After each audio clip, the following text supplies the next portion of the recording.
want to see that for affordable too. And we established the Affordable Housing Fund. It's open, it's there for applications to come in, and I encourage local authorities, including Clare, to bring those applications to us. Okay, well, unfortunately, time very much against us, so I want to ask you one more question, Minister, which is in relation to the removal of the N67, N68 and N85. It's claimed the removal of the directive from the Clare County Development Plan would prevent the development of one-off houses on around 115 kilometres of land in the county, which would leave many farmers' sons and daughters virtually homeless. And indeed, Morning Focus listener John has been in touch this morning, Minister, and says, good morning, Alan. A question for the Minister for Housing. Why has he decided that no more houses can be built along the Ennis to Kilrush N68 road? We have a family member wishing to build a new home for his family on the family farm. He has spent a substantial sum of money in his effort to comply with conditions to progress his planning application without success. This money is not refundable. He works the family farm but has to commute from Ennis 10 miles away to do so twice daily. He currently rents a house in Ennis at a cost in excess of a mortgage payment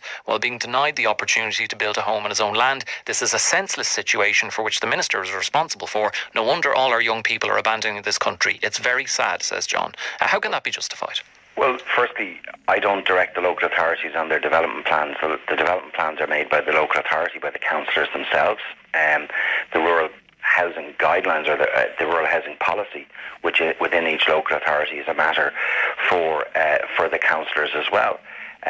So unless there is a breach of at national policy level, that I don't reach in as Minister and instruct the local authorities, nor can I do on the development plan. So John might have a specific situation there that certainly I'm sure can be looked into, but I haven't given a direction in relation to that at all.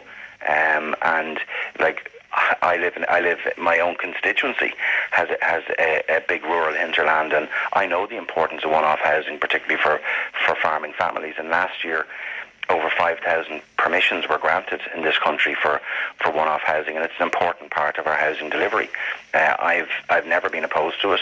I think where it's planned well and applications go through independently of me, the planning minister has nothing to do with individual planning applications. That's precluded under law, under the 2000 Act. So, what I would say is that, like, Clare County Council and their members are responsible for putting together their development plan, and with their development plan comes with it the written statement, which is basically the policies that underpin it, and that is also a reserve function of the members and the local authority, and that's not something that I reach into and direct in any way. What I'd say to John is, look, I've met people as well who've been very frustrated from time to time with they want to build on their own land close to the farm. I'd just suggest to them to engage further with the local authority, even by way of a pre-planning meeting, to see what the specific issues there. Because the final comment that John made as well, like we've many young people now getting their homes and buying their homes, and that includes people building their own homes.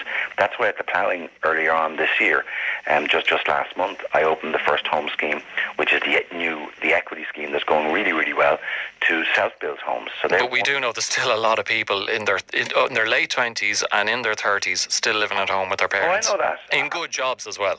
I'm acutely aware of that. All I'm saying to you is I'm reporting the facts that that's improving, that the number of people actually able to buy their own homes is increasing back to 2007 levels, and has been doing so consistently over the last 12 months. But what I'd say on the self-build side, like, that's why I've extended the first home scheme to people to help them build their own home as well. So it's not just for housing developments, it's for one-off properties as well. So I've never been opposed to good rural planning and one-off homes, particularly for farm families and those in the agribusiness sector.